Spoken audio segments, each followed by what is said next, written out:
I struggled to pinpoint the exact moment that I decided midwifery was for me.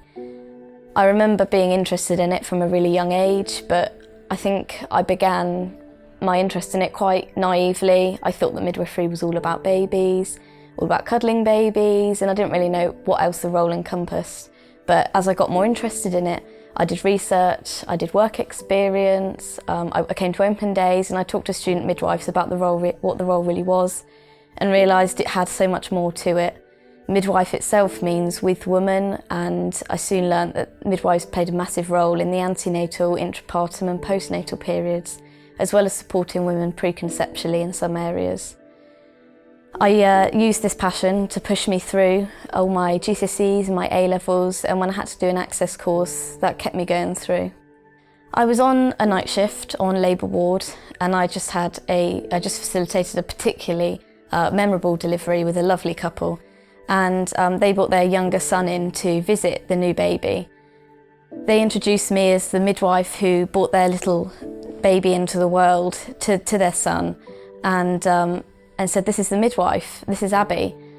Nobody had ever actually called me a midwife at that point, and even though I'm still a student, very rarely do people refer to you as the student. They say that, you know, you're the midwife, and I felt like I played a massive role in that family's life, and I really enjoyed spending time with the family afterwards.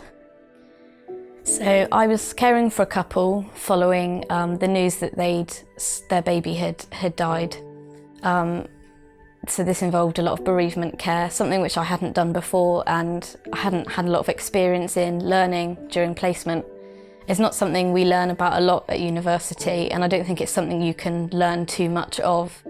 The couple had found out shortly after their 20-week scan, and this wasn't their first baby loss.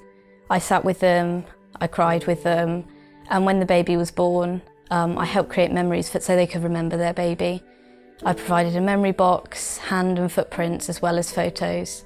It was a really challenging few shifts, but it was definitely very memorable for me, and I feel like I actually made a difference in that family's life. And quite a few weeks later, I received a letter in the hospital thanking me for how I helped them.